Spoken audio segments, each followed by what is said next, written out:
Hello, everyone. Welcome back. It's been a while. I appreciate the patience. I appreciate the outreach too. It's been a few weeks since I've recorded an episode of Maximize Monday. The spring is just a kind of a crazy time for me, as we'll discuss in a little bit when it comes to internship programs, campus and college recruiting, and all of that.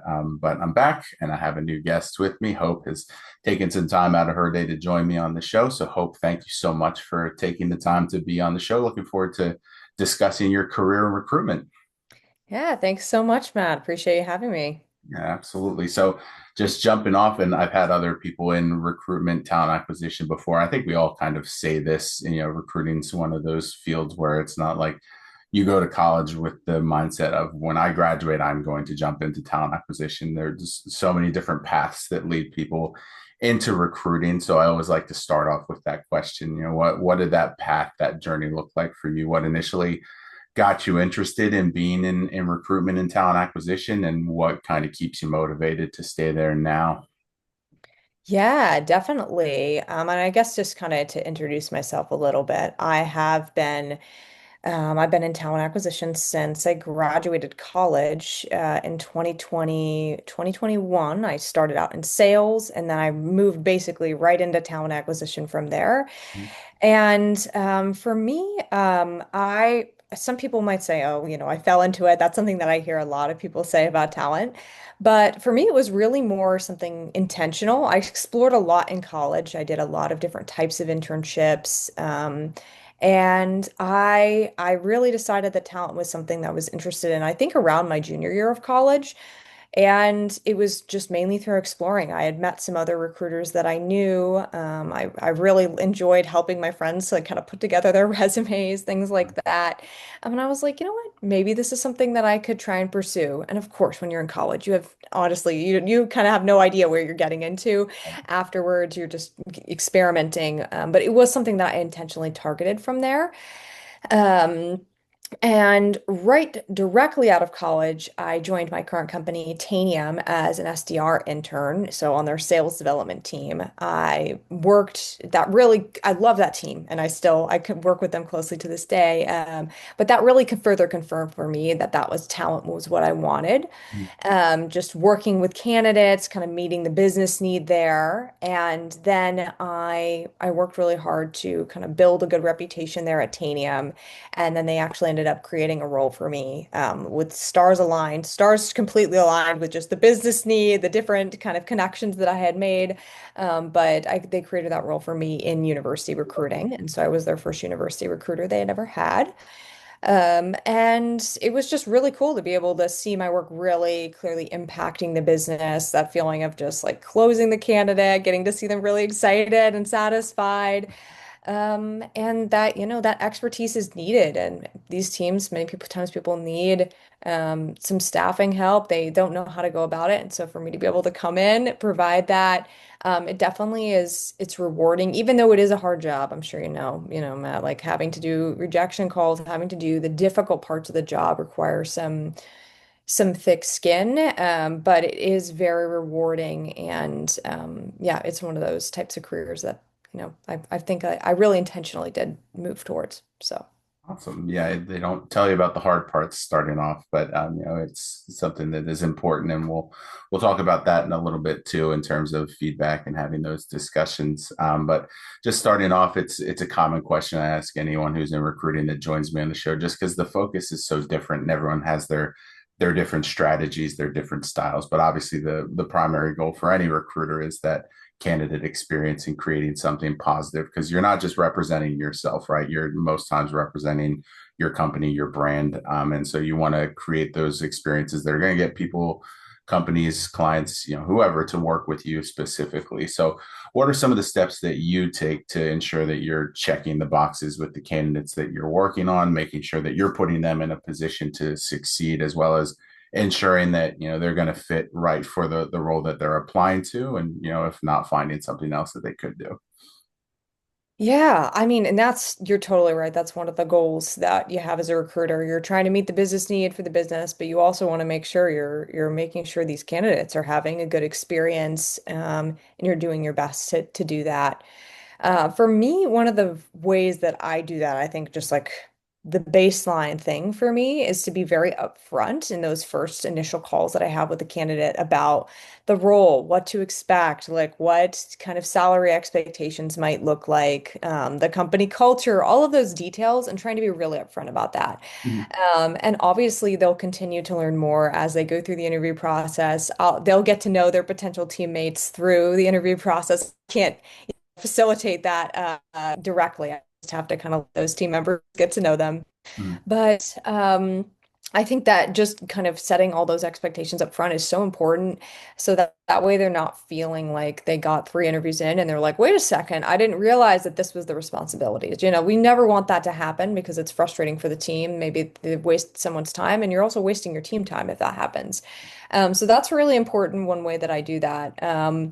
And then also, I think is something that's very, very important is also as a recruiter is being really in line with the team as well on what the role actually is. And this is specifically something as a corporate recruiter. I think it's a little harder if you're in agency where you're kind of getting pulled a bunch of roles and you're given the details.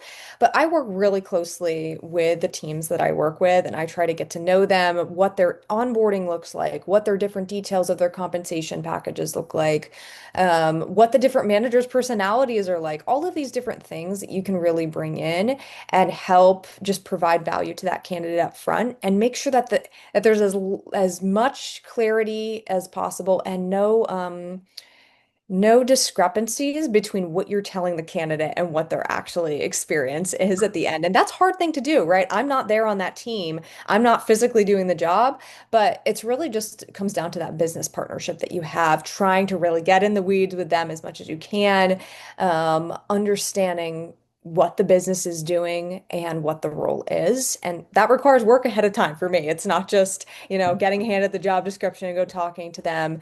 But I think it really is worth it when it comes to helping the candidate feel really satisfied in the job that they're in. And I continue to try and work and improve on that, right? Things might change on my team in different ways. So just trying to keep up to date on that, I think is so important. Absolutely. Now, before we started recording here, you and I were discussing this question, and a lot of people don't really know when they get into a company of, well, what's next for me? They get the job, it's exciting, you like what you do. And a lot of times you don't necessarily aren't thinking of, okay, well, 2, 3 years down the road here, I want to be with the company doing something differently. So you have stepped into a few different positions within your company with a few different focuses. So wanted to get your insight on that. How did you kind of go about doing that self-reflection and finding, okay, well, I'm happy doing this. I want to build on this. What can I do next, staying at a company that I really enjoy and really want to grow with? Yeah, definitely. I think to start with, and I do have a bit of experience with trying to get different projects moved to different parts of a company internally. Hmm. I think a big part just starts with information gathering and information finding, because you're never going to know what opportunities are out there if you don't look. And oftentimes they're not going to be put right in front of you. Your manager, whoever you're working with, they're gonna be using you to the best of their ability for what they need done on their team. But it's not necessarily their job to figure out what exactly you like best and then get you on that team. That's your job. You need to figure that out and kind of go to them with suggestions, with ideas, and then they can help, ideally help advocate for you to have those opportunities. So I think number one, that's that information gathering, whether that's talking with different people around the company in your field, doing different networking and being really proactive about that. Figuring out a little bit more about the company culture around internal moves, I think is also really helpful. Certain companies there's like very structured ways that you have that. Certain companies are less structured.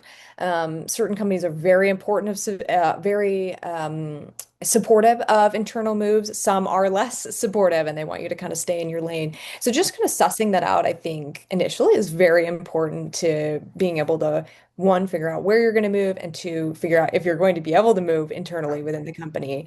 And thankfully, where I am at Tanium, that is something that has historically been they're very supportive of that type of move, as long as there's a business need. But and then I think the next step is to make sure if you've determined, hey, this is the team or the type of opportunity that I want, is to make sure that you have champions for that move. And that's champion for both yourself on your current team. So whether that's your manager, likely it's your manager or somebody senior on your team.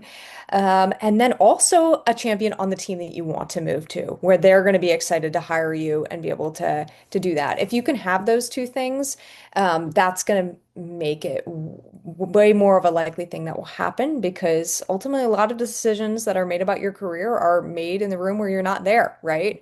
So you have to have make sure you have those champions. And I mean, I have lots of thoughts around this, but I think building your brand and making sure that you're doing amazing at whatever job that you're doing, and no matter what it is, whether it's your dream job or whether it's not your dream job, you're still having that reputation that you've built. That can be so helpful and just making sure that when you're going to transition, they know you have done well in these other responsibilities, so that bodes well for doing well for this next set. I mean, I can't imagine that any of the roles that I moved into, if I had said, well, I don't really like what I'm doing right now, so that's why I'm not doing well at it. And if I'm on your team, I'm sure I'll do well. Like that doesn't really give you a good reputation to do that type of thing. So that's what I would recommend. And then finally, just build a relevant skill set to the move. I think a lot of people assume they're like, all right, I've done my research, I found the team. Now I just need to beg for a role on that team. And as soon as they give me an opportunity, I'll show that I can do it.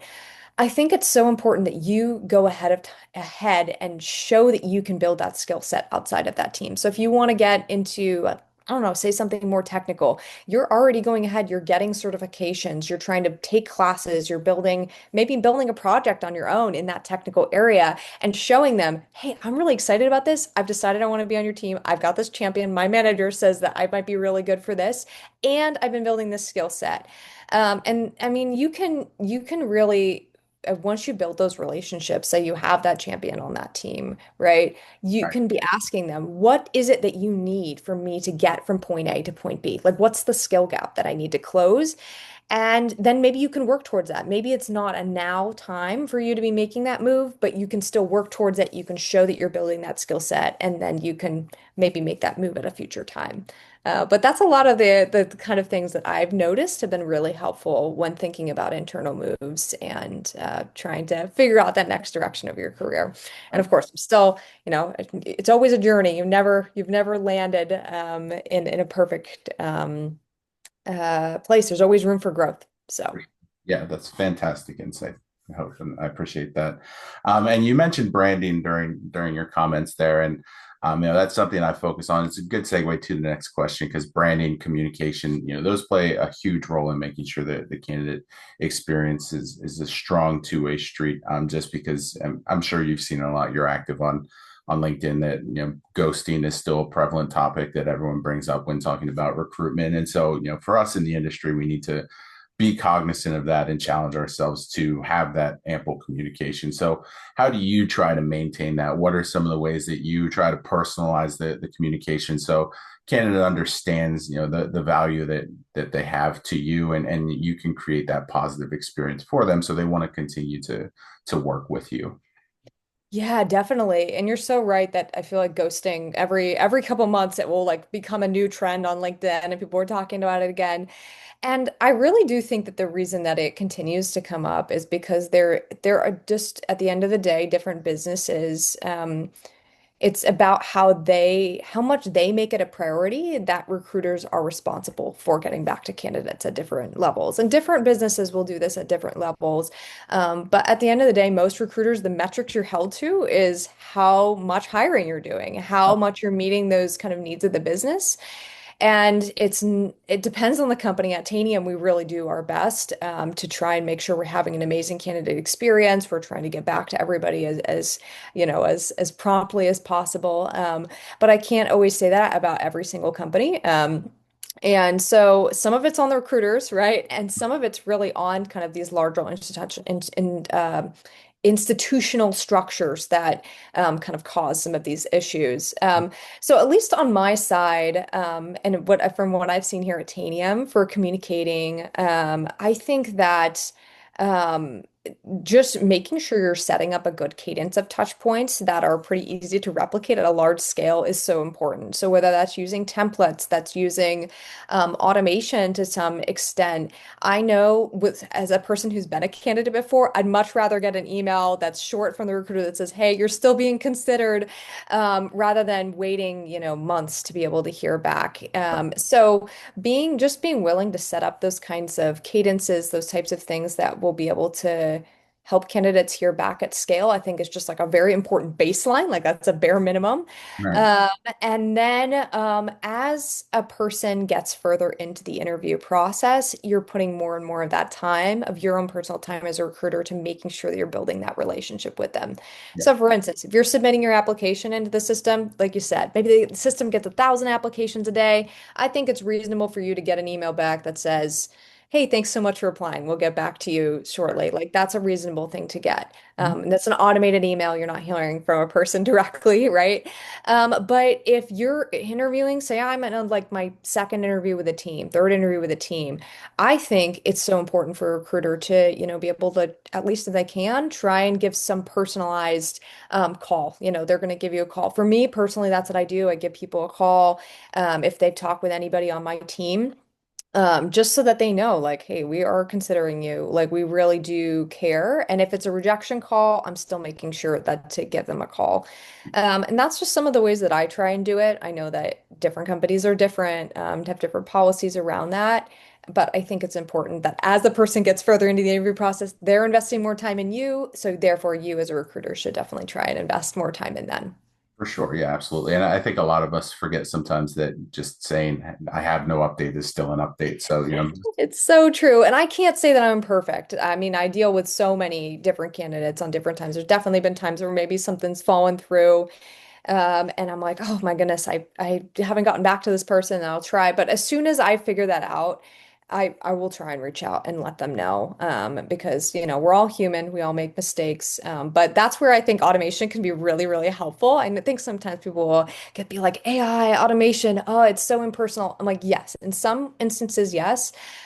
And there are some ways that it can be so helpful in making sure that you don't actually fall through the cracks and you're not waiting to hear from a recruiter because right. my brain may forget, but the computer definitely did not, and my system did not. So that's what I really love about some of those AI and automated processes. Absolutely. Now, I love that you mentioned how you try to personalize things, and we're going to talk about feedback here. We mentioned it earlier, and you and I discussed this prior to the call. You were doing a lot of university campus recruiting. I do a fair amount of that as well, and that's kind of usually when you get the biggest push for feedback. What can I do better? Students who are just getting ready to start their careers want to know, how to stand out in the process, how they can do things to secure a role if they didn't get it the first time. And it can be tricky, right? Because it's early talent development, it's early career. That a lot of times we're not looking for extensive amounts of experience. It's more so of just a general fit with the team, a passion for the role they're applying for, stuff like that. So, how do you go about formulating that feedback for those instances in a case of doing campus or university recruiting or internships where it's not necessarily always something that they didn't do, it was just something else that someone had that fit a little bit better? But how do you try to still personalize that so that they're getting effective feedback that they can utilize in moving forward? Yeah, I think that the first place to start as a recruiter is with your team when you're doing calibration and you're trying to figure out what are the bare minimum qualities that you need for an intern, what are the nice to have qualities, what is the stuff that we're screening based on, and making sure that those are pretty clear. And as you're going through the interview process, continuing to clarify those as much as possible, because that's going to allow you to give as clear feedback as you can to interns as they're going through.